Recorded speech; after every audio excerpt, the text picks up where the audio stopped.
Devin and Morgana have been celebrating midlife love by getting married 100 times in 100 countries.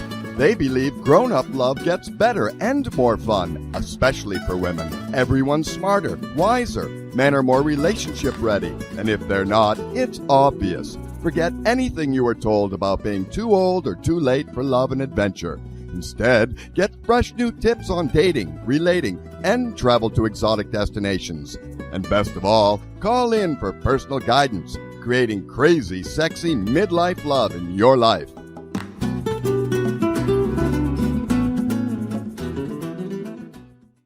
Oh, hello and welcome. I'm Morgana. This is my husband, Devin. And I'm here too. Yes, you are.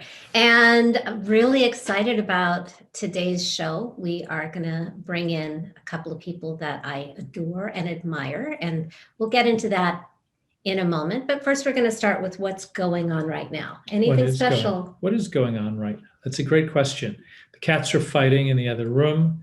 Every time I see that opening introduction and that picture of us dancing West Coast swing at the US Open, I can't help but knowing, without question, it's not even a guess really, that without question, I was the worst dancer in the whole building. I have this on video for both the event and the rehearsal, and actually you were really good. I was, but this was still the best dancers in the world. And I am not on, like if you were to make a list, like a timeline of the best dancers of the world and then place me somewhere, I would be on the end of the row. Farthest.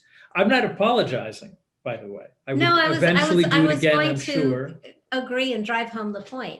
The US Open West Coast Swing, it's the Olympics of swing dance, with all the best dancers either there or watching from around the planet.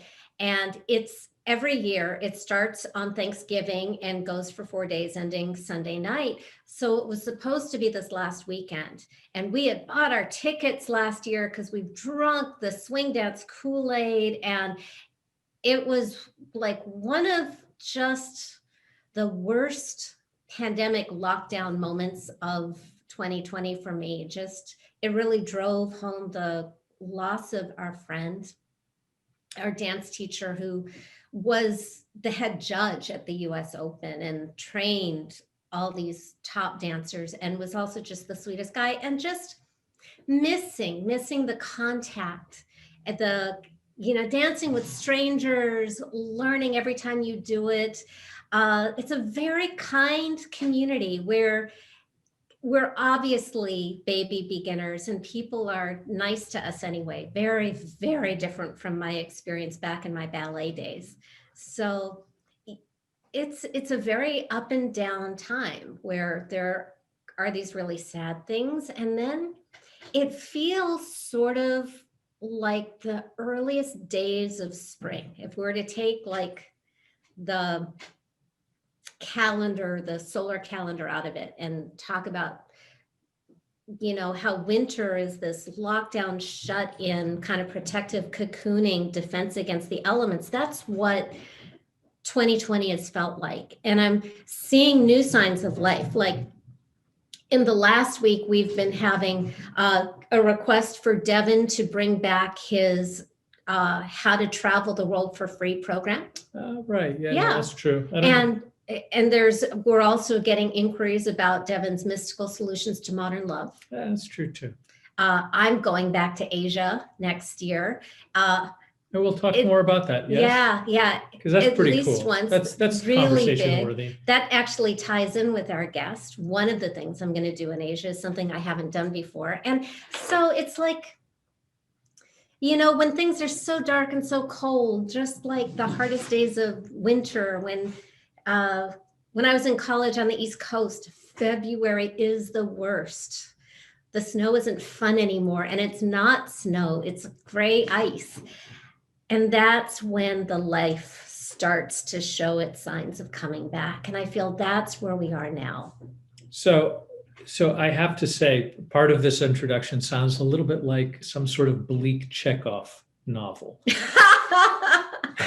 That's why I love you, because I was going to say that being the worst dancer in the room, actually, to me, connects to this bigger picture of the crazy, sexy midlife love thing, is that you could get up, make a clown of yourself, and nobody cares. That's like, I think maybe the chief thing is, not only do I not really care about what people are thinking, I think the bigger picture is that you recognize that really nobody else is paying attention to you either. That is the greatest thing about this time of life, is you realize nobody cares what you do, because they're all thinking about themselves anyway. Right. No, and it's just the acknowledgement that I'm so wrapped up in somebody not noticing me that I'm not noticing them, which I thought was kind of really makes a whole lot of sense. But I notice you. I know you do. And that's why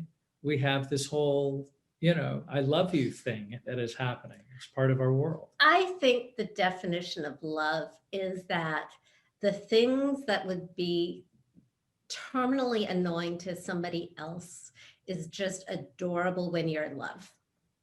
It's something to laugh about. And I give Devin lots of material to laugh about. Yes, no, that is true. That is true. I was wondering from the cold thaw to the single blade of grass poking up in the dark night of the dead of winter. Well, I was raised by Russians.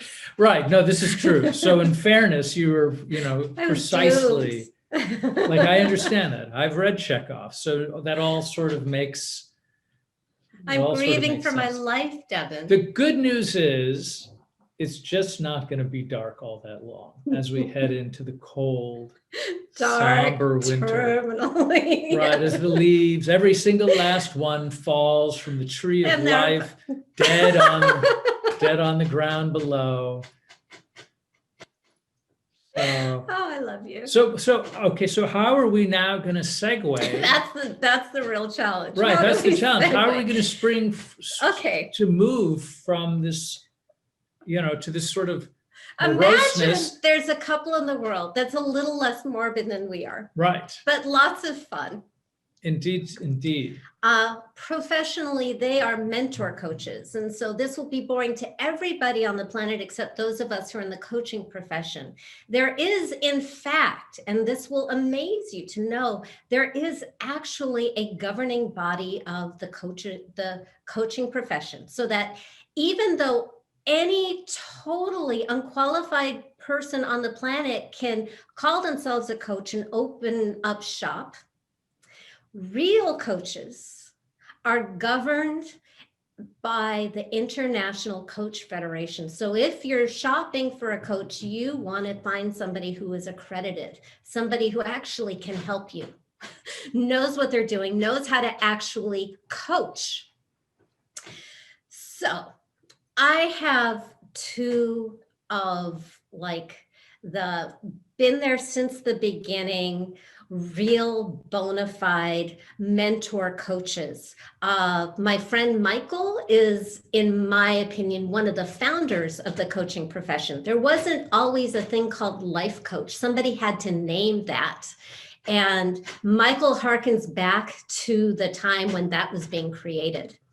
And Michael's wife, Carly, is not only is she a master certified coach, an MCC, which is the highest ranking that I know of, recognized by the International Coach Federation. There may be something else, but she's actually the one who trains and tests the other coaches, including the other master certified coaches. So they're the real thing. And that's not why we invited them. But I wanted to put it out there who they are, because I think it's really worth acknowledging. Also, for all my women friends who are tuning in, all of you super high-powered, overachiever, smarty pant, top of your industry women looking for love, we have somebody like that.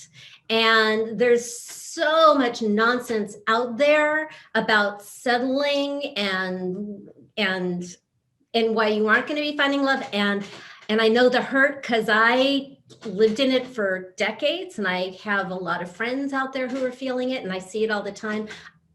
I'm bringing somebody who is walking proof that when you are a woman of that caliber, the problem is not that you'll never find love or that you need to settle. You just need your right person. So let's bring in Michael and Carly. Hello, welcome. Hi. Hi. Thanks for Was that a inviting us. buildup? Was it worth it? Oh, it was. And probably only theatrical people will get this, but we're pleased to be here, Masha and Kuligin. Well, yeah, you don't gravitate towards theatricality at all, Michael. Stratford. For the home audience, that's a reference to Shakespeare's home, Stratford upon Avon. Yes, and that was a chosen name. Yes, Actually. I know. That's why I outed you. However, numerologically, my original name, it turns out to be exactly the same. What number? I don't remember, but I did it at one point, and I went Stratford, and this one, and I went, oh, wow, they add up the same. Must be right. Oh, wow, that's very cool. It's very cool. So how did you two meet? Why don't you do that? Which version do you want? Your version. Well, the real reason I noticed Michael is because he was dating my coach.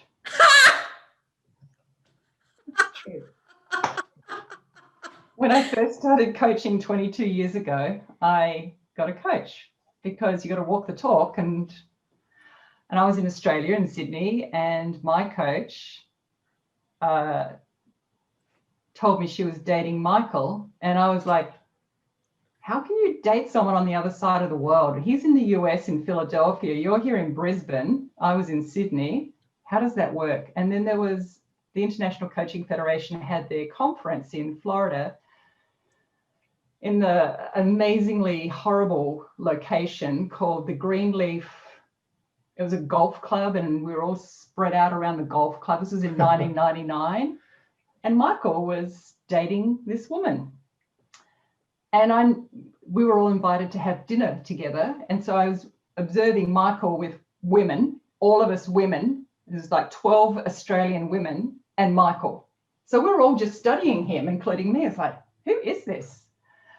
And anyway, that's how I met. I could tell you the rest of that, but we didn't get So to get it's like divinely ordained. You live on the other side of the planet, and you're both entangled with other people, and one of them is an especially like complicated entanglement. Yeah. Great. Yes. But they broke up that weekend, and I noticed their energy was not good on the dance floor. It was not good. Something happened, and I ended up meeting in the spa accidentally, sitting between him and her at midnight on the last night, thinking, why am I sitting in the jacuzzi between these two people? And then she gets up and leaves, and I say, oh, hi.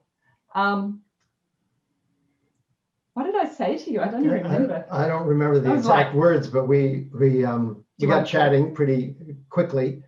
And I had to leave for a flight the next morning that was very early, like 6 o'clock. So we chatted there, and then we went over to Carly's room and chatted some more because I no longer had a room to stay in. So I was smooth move, Michael. Write that down. And so, we just had a really just wonderful conversation, and that was, one could say that was a start. And then Carly went back to Sydney, and I went back to Philadelphia, and that was that for a year. And when we met again, we met in the conference in Vancouver. And in Vancouver, I saw her come in down the hall, and I went, oh, hi, I was wondering if you were going to be here. And by that time, Carly, who had been in a relationship, but it completed in between, and I had also completed a relationship. So now we were basically free agents. So we found ways to sort of hang out with each other, bits and pieces here and there, depending on whichever breakout we were going to. Until the night, that Saturday night dance thing again. And Carly, grabbed my hand and said, "You're my dance partner. You're my date. You're my date for You're tonight." my date. And I said, "Okay." And so we hung out some more. We danced for a while. I think I was at that conference and I would have seen this happening, except I was so self-absorbed in like myself that I didn't notice. Yeah. And so we talked again late, but then Carly went back to Australia and I went back to Philadelphia. Except now we started emailing. Ah. Emails and the occasional phone call. And then mostly phone calls. And then we both decided to have a date. And Carly flew in from Sydney to Dana Point, or actually to San Diego, and I flew in from Philadelphia to San Diego, and we met and we had a date in Dana Point. And after the first 3 days, it was just so clear that we decided to extend the date. And Carly came out and hung out with me and back in Philadelphia for a while, for a month. Yeah. So That's a very, very long second date. It was 1 month. Yes. It was a 1 month date. Yeah, that's an impressive. And did you know that in advance, or was it like, okay, I'm flying out from Australia for like the afternoon on a Tuesday so we can have coffee, and then I'll fly back? Or were you like, well, no, I'm coming out for a month? Yeah, no, we decided I'd come out for a month, and if it didn't work out, I could always get on a plane and go back. True, earlier. true. They We make did more plan for flights. it, first of all in Dana Point, and then flew to Philadelphia to meet Michael's son as well. So that was part of it. He came with a twosome, him and his son. Yeah. So Devin. Yeah. Parents typically don't show up alone. No, well, I did, and Morgana, you do too, don't you? Yeah. We don't have the kids; they're the children bringers. Oh, it's so much easier that way. I like it. Yeah. No, So I got one at Whole Foods. I mean, okay. Sorry. It's kind of like you modeled the perfect relationship arc for a year of pandemic. Yes. In what way?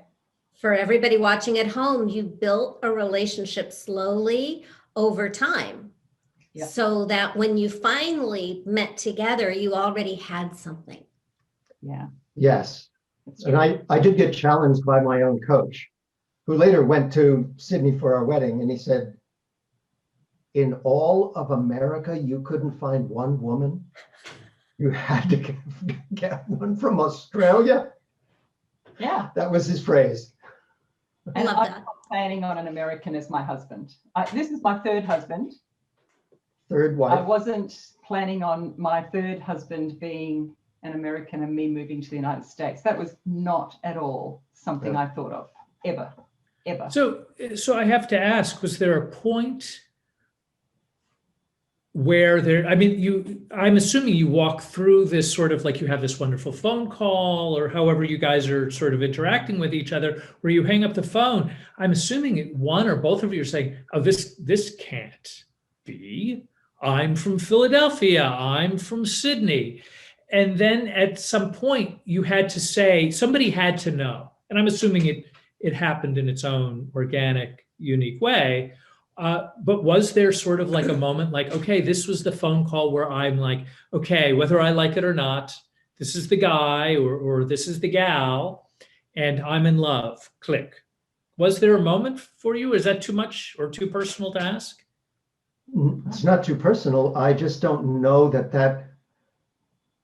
the idea that it couldn't work wasn't really in my thought process.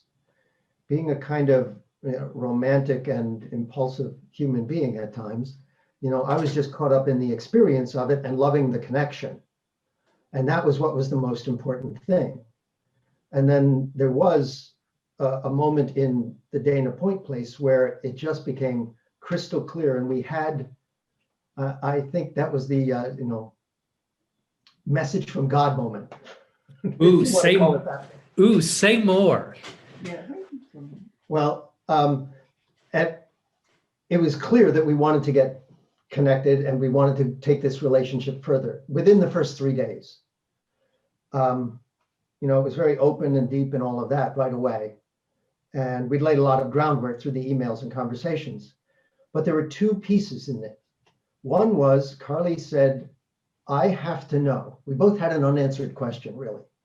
I have to know that if we get married, that children are a real possibility, because I've been in a relationship where I was told they were and they weren't.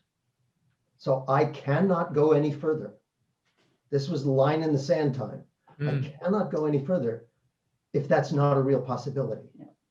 And I said, I have to know that if we have a child, that it is not going to be all about you and the child's relationship, and I'm the third wheel spending his time providing, but that's about it.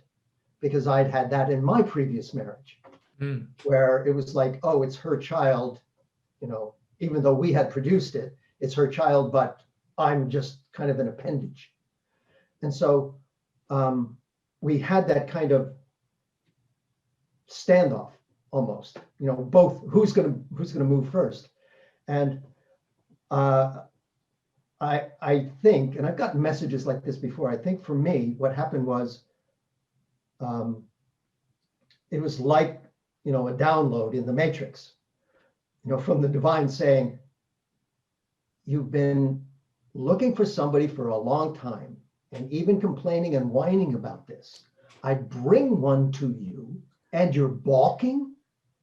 That was the kind of like message they gave it. And that's when I said, yeah, okay, And I also connected in that moment with how much I appreciated who I was with. And she had the corresponding, it said, so I said, yes, children are on the table. Absolutely. I would be happy to have a child with you. And she said, I would never think of keeping my husband out of the relationship. It would have to be all of us. So both questions got answered. So then it was just details from there on out. That's my part of the story. Is that accurate? It's pretty good. Yeah. That kind of points to the question of, especially since this is both of your third marriages. Yeah, we had 2 practice marriages. Right. What was different by the time you two got together? Well, I was older. Yay. Okay. When Michael and I got married, I was 39. So I already had a lot. I mean, it's just different because I had already had 2 really successful careers. And this was my third going into coaching. And I was already doing well in Australia. And then Michael came along and I'm going, why would I'm going to move to the US. And I just felt like it was my intuition, my heart said this is the right thing to do, even though I was really happy to be in Sydney and I didn't ever think I'd really leave there. But what's different is I did trust my intuition by that point. I don't think early in my life I trusted myself enough to go. It did feel for me like jumping off the deep end because even though I sound like English, Australian English is very different than American English. Australian culture is different than American.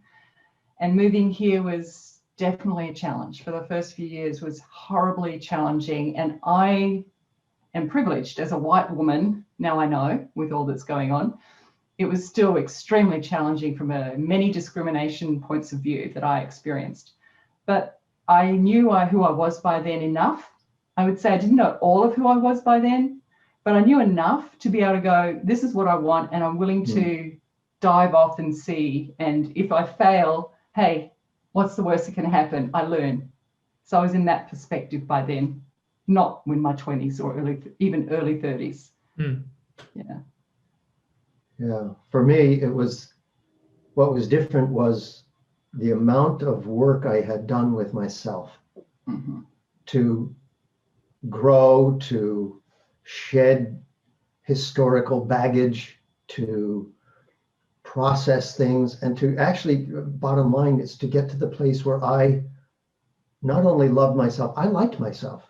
And there was a big shift at one point when I recognized that I had no idea who I was in the world without a woman.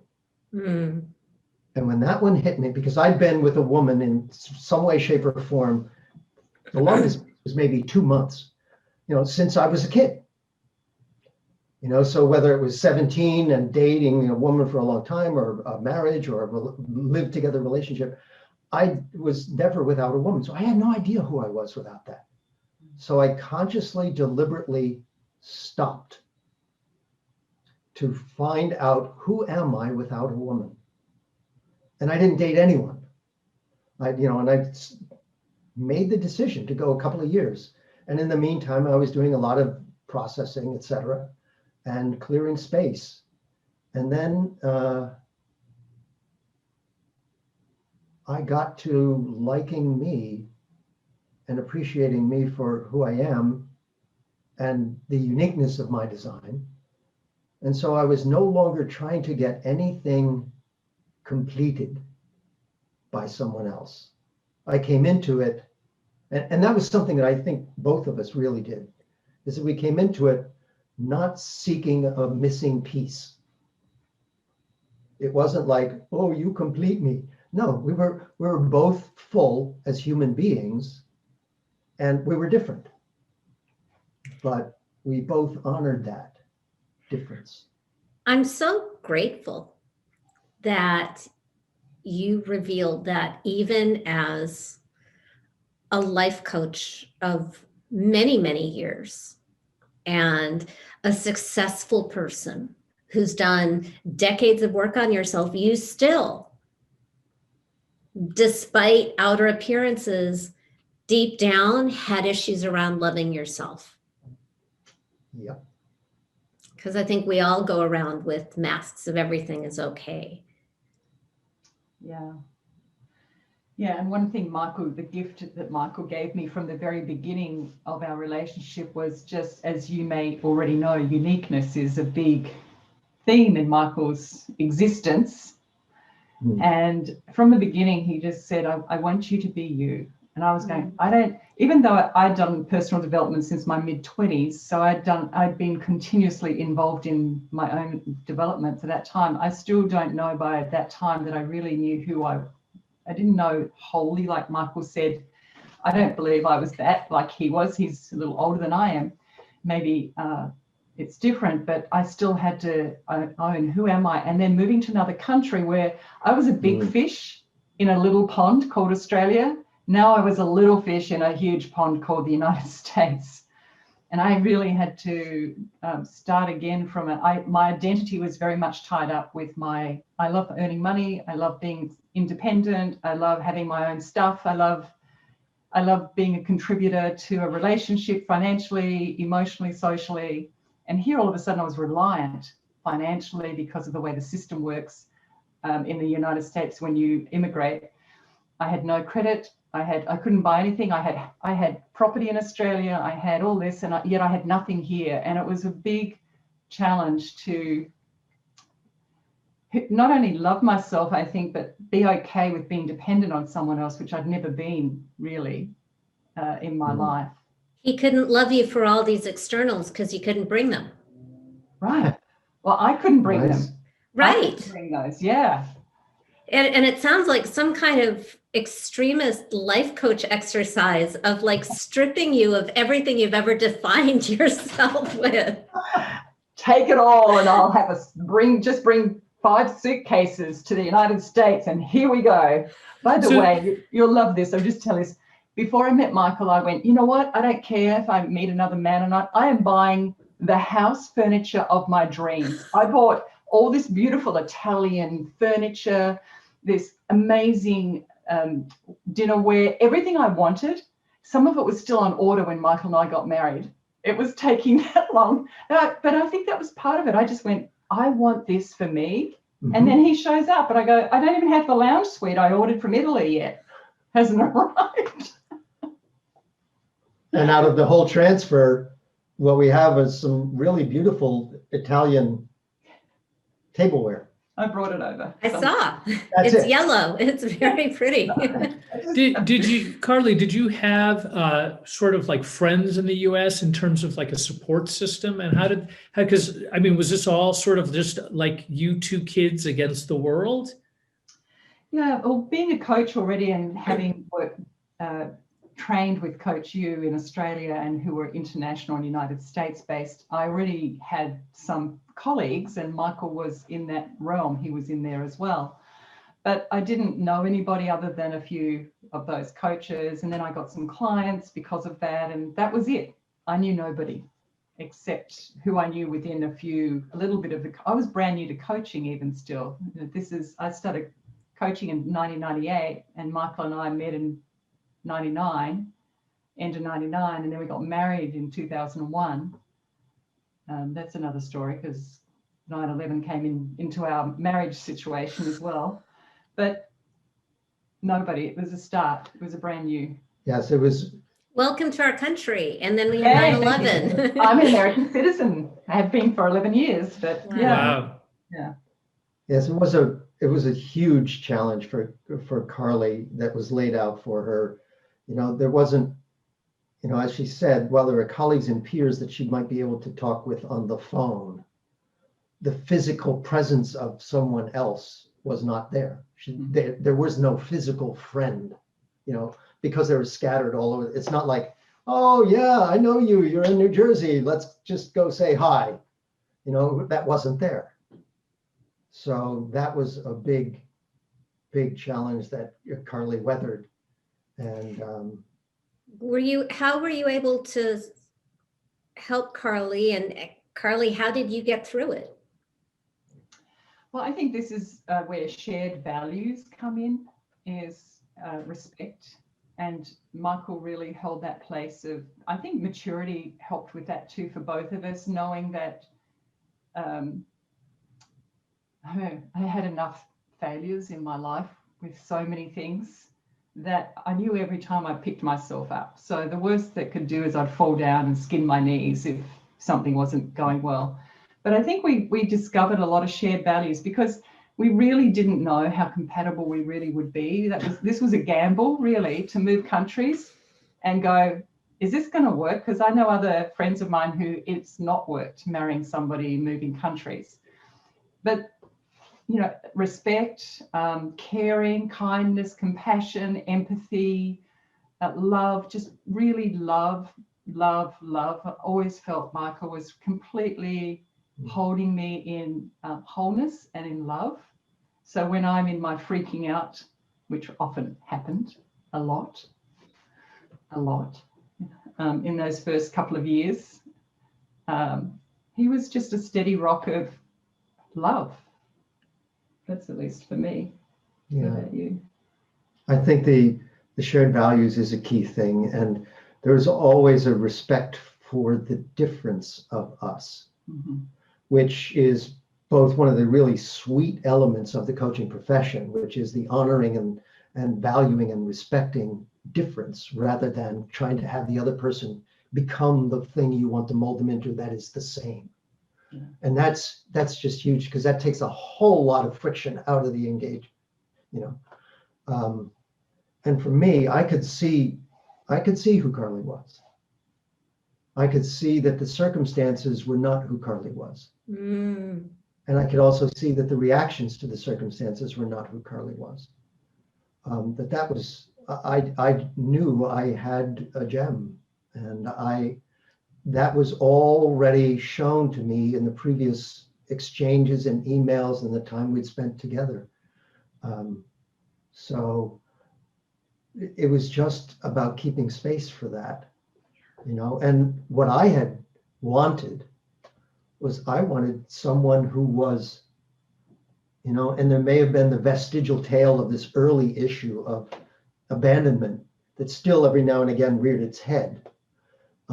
Because, somewhere along the line in my life, I had this crazed notion based on some experiences I interpreted and came up with this magical conclusion that everybody on the planet was designed to abandon me, as if they had nothing better to do in their life. And it was a focus. It was a focus. And so one of the things in my background, kind of swirling in the undercurrent, was wanting someone who would want me for who I was, that I didn't have to put on airs or be someone else, that I could just be me, and they would want that. And here I found that. And that was huge for me. It was just huge. She not only saw it and appreciated it, she wanted that. And that allowed me to be me easily without any friction or having to monitor and manage my behavior, which by giving me that space, it allowed me to give her that space as well. And so that was really, really important. And the values overlap,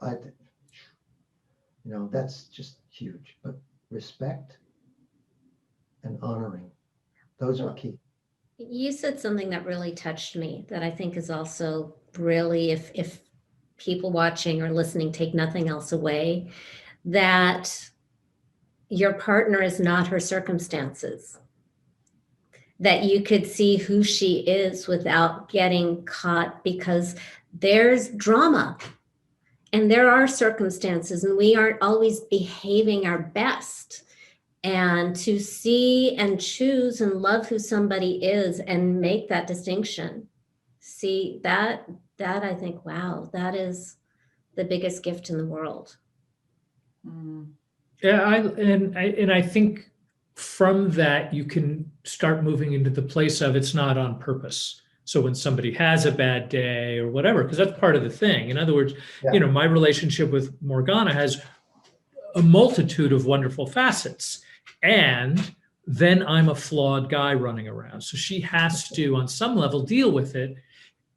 And she gets to know that it's not, do you know what I mean? She's not, I'm not plotting out a path to annoy her. It's just like, okay, this is Devin's having a moment. He needs a breather or whatever, right? But I think that's kind of what you guys are describing, is that from this understanding of how we evolve as people, that these certain core beliefs and circumstances sometimes prevail. Sometimes, I think certainly in the world that we're in right now, I think I read somewhere just recently where there's a lot of couples that are not doing well. And I think it has a lot to do with just sort of this kind of extended circumstance that's truly beyond anybody's comprehension from any, particular point in the past. And you guys kind of went through it to some degree, already, which I find amazing that you just kept fighting for, because that's what you did is that you fought for love. Which is, I think, ultimately, I speak to a lot of people, I'm sure you do as well, where the idea is like, love is right here, and people want to back away from their relationship because of there's some reasons. And sometimes the reasons are very valid and important. And sometimes it's just these little things that they start backing away from love, and all of a sudden there's a chasm between two people who otherwise would still be in love with each other. And I think that background of love that you mentioned was really crucial for me, in that it changes the dynamic of the relationship in some really interesting ways. One of them was when I would have an argument or a fight with my partner previous to this relationship, without that background of love, the added component in there was, is this going to be the one that breaks us up? The fear that it was going to, the anxiety that it was going to be. And so that came into the mix and exacerbated the dialogue, because now, I would compromise being myself, or I would, go into, and that wasn't there.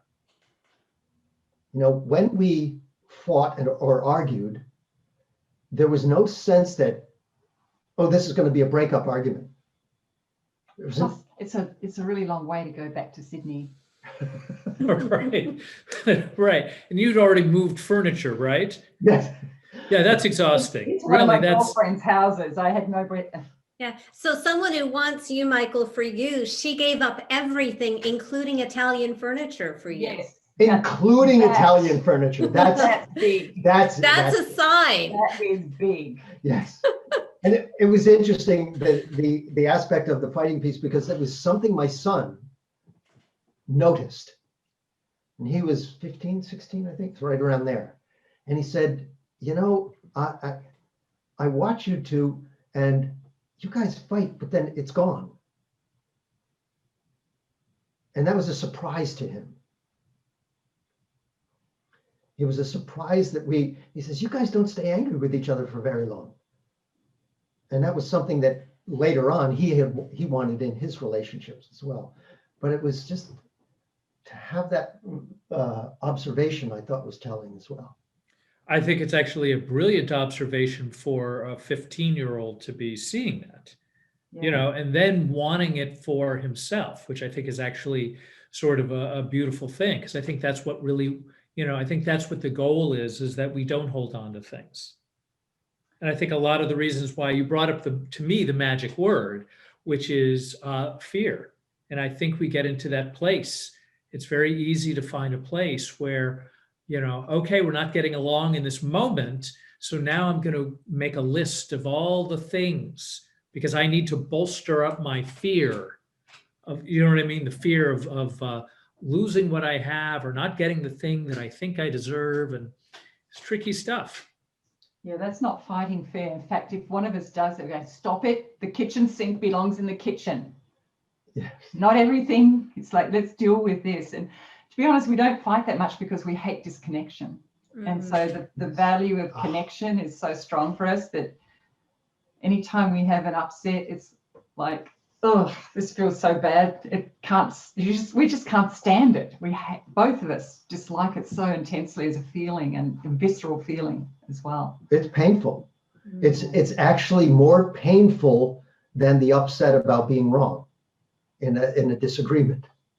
It's more painful, that disconnection, than the upset about being wrong. It's like, okay, screw it, I'm wrong.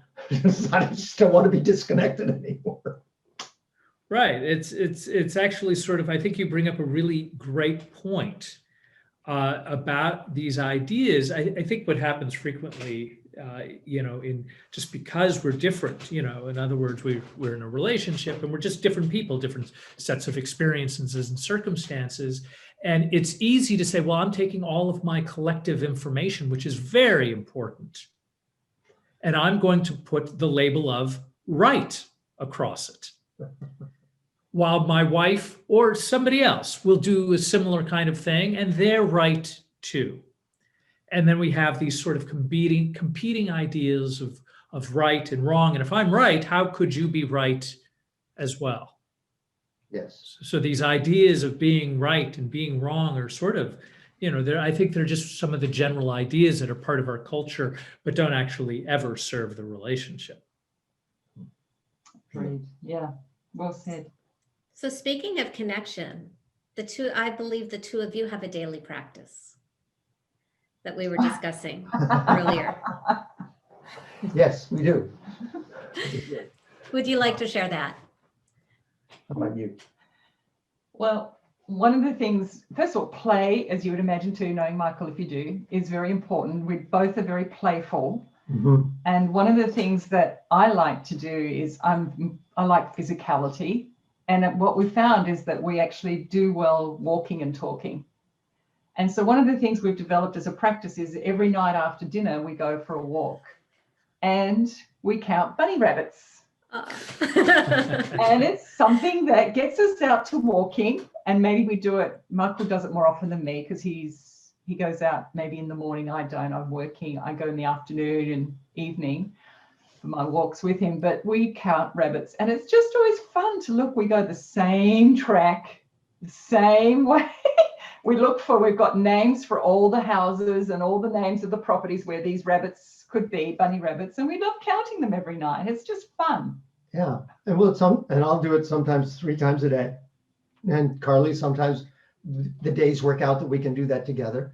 And it's really quite a wonderful thing, but it has us just being with each other and being outside and being in a space that is not full of every other part of our day.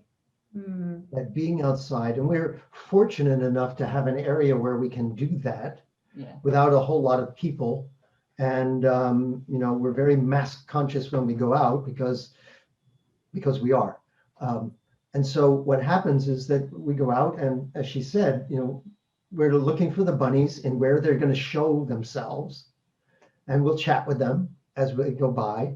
Hi, nice to see you. Oh, look, party of four, dining at the Oval. Great, in the cul-de-sac. We'll see that. We have, as she said, we have these wonderful names for it. There's the Twin Pines house, and then there's the happy hour corner, and the mansion, and all of that. But it gives us something that is connecting, but it's not just a download space of our emptying out our day. Not that sometimes that conversation doesn't happen, it does, but it's mostly a being with the sky, the stars, the creatures, and every now and again there's a cat or a squirrel. So we just, hi. Do you count those as well? Sometimes, yes. We don't count crows. Crows don't count. There's just too many of those. Gotcha. Cats, yes. Squirrels, dogs don't count either because they're on leashes. So cats, if their cats are not on leashes, we go, why? Why are you out here? Where do you belong? Go home. This is not safe for you out here. Do not stay out at night. Go home. And one of our favorite experiences is what we call surprise bunnies. Surprise bunnies are when we see a bunny in a location we haven't seen them before. It's like, I didn't expect you there. He talks to all of them. He does. Every one of them, he stops and talks to the bunny rabbits. Well, I'm born in Year of the Rabbit, so I have to. Family. It's family, yes, of course. It's family. And the other thing is how surprised we get ourselves, because we'll be walking down, looking on the hill for the bunnies, or looking over here at the park lawn, and then there'll be one sitting in the road in front of us that we almost bump into. And we get to enjoy that as well. Yeah. It's just sweet. Well, I love that you're also demonstrating a connection exercise that isn't one of those heavy, high pressure, look into each other's eyes and like do crap. Exactly. We actually have another connection practice, which happens very frequently. We both like sport. Carly loves it even more than I do. And we often will sit in the lounge, and she's on one and I'm on another, and we'll watch something and we'll just sleep. And we'll go to sleep together, on these separate lounges, watching something like golf. Or, it doesn't matter. How do you sleep through that? Right. That's sleep-worthy. I'm sleeping through Chopped right now, and I hate that because I love Chopped. I can't watch a Food Network program right now without falling asleep. Yeah. Not fun. But we love that because isn't it nice? Do you find that falling asleep in the lounge room on our separate lounges, there's something very intimate about that, even though we are apart, we're on separate lounges. I don't know, there's something very sweet and innocent about it that we both love. Yeah, one will wake up sometimes before the other, and we'll look across and go, well, you're just being with each other, like you don't have to perform. Yeah. That's really something that's been really important for us, especially in later years, is just we don't need a whole lot of excitement anymore. External. External. The richness of noticing a hummingbird going into our honeysuckle plant, or just, the silence of the night or something like that. It's just, we've come to really appreciate simplicity much more. So it kind of deepens our experience of life without it having to be constantly stimulated, which is great. Doesn't have to be dramatic. No, we're pretty low drama. You know, we have another principle. We like to make things easy for each other. Mhm. That's cool. So is that how midlife love is better? So it's easier. Mm. It's easier because we're not wrestling with all of the stuff that we used to contend with, the absence of knowing who we are and trying to work it out through the other person, or get all of our unmet needs met by the other person, so that if we don't get it, then we're like starving for it. You know, it's just simpler and easier, and it makes it sweeter. And I think having, again, lucked out with neither of us need a lot of stuff to feel good. So I don't spend a lot of money. I don't need a lot of things. He doesn't need a lot of things. We don't. So again, there's just not a lot of stress around finances, which I think a lot of couples, no matter what age, have a lot of that going on. But we're very, very aligned on how we view money. And also with respect, he has his office. Although we do have the same chairs, that's about it. Our offices, like if you see, we're in my office. I have a bright yellow wall here. But if you go into Michael's office, he's got a bright blue wall. And so we each have our own personalities. And I've got a leopard chair over there, leopard skin, fur, not a fur, but a cloth chair. So we individually have our own personalities. And we respect that. And I feel like that's what makes love easier at this age, is being okay with, she can have her stuff, he can have his stuff, but we don't need a lot of stuff. We can express in our own rooms, but we don't need to, just don't need a lot of stuff. And we made a rule for what one might call the common rooms, which is nothing goes in there that we both don't love. Mm. It's not a compromise. It's, oh, I'm okay with that. We've had walls that were bare for 2 years without something until we found a piece of art that we wanted on it. Yeah. Because we realized that we didn't want to have the experience of walking into the room and going, oh, I freaking hate that painting.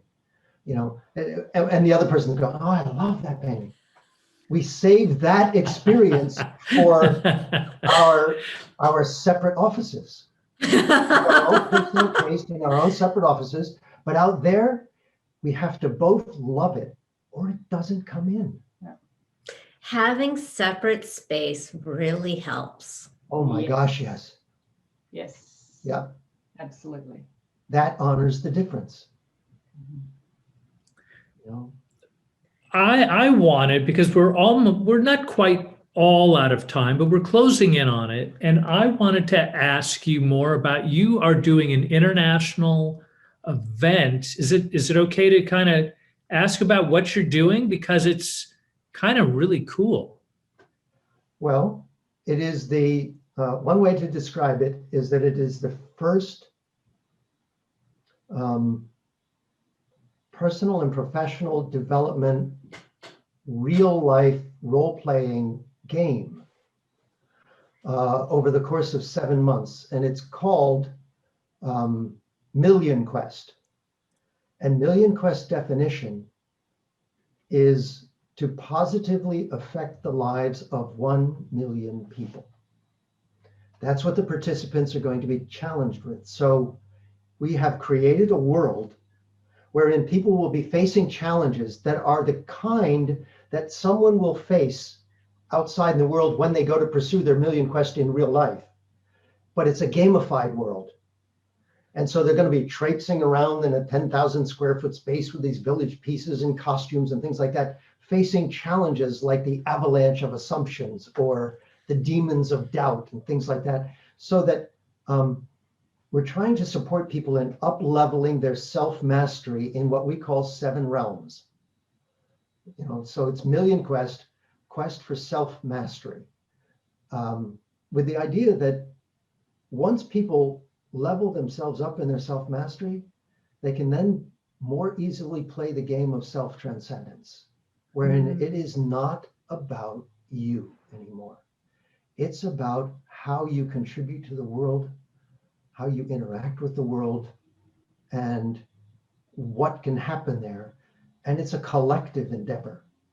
And it's happening first in China, which is awesome because there's such a rich culture of both fantasy and consciousness and empowerment. And so this is a project for me that's been 20 years in the making. And it's finally coming to fruition. And Morgana's part of it, which is very exciting for me. She's connected me with another person who's part of it, who connected me with another person who's part of it. So it's quite a very special project. Thank you for asking. I really appreciate that. I've been training coaches in China since 2014.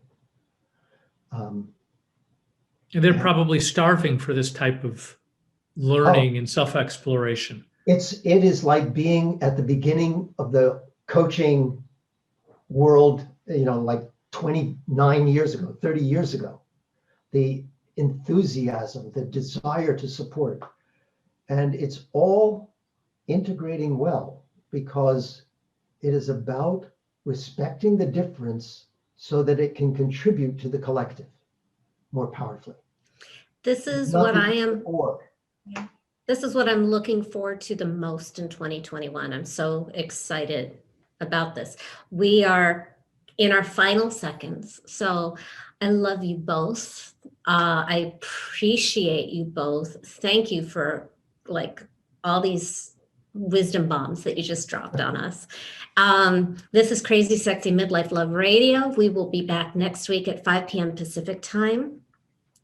Go to crazysexymidlifelove.com for Devin's ebook, Women Are Smarter Than Men. Because they are.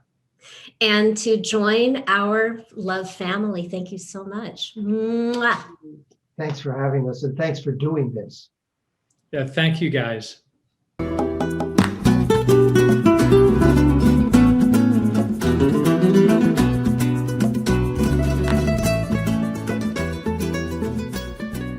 Thank you for listening to Crazy Sexy Midlife Love.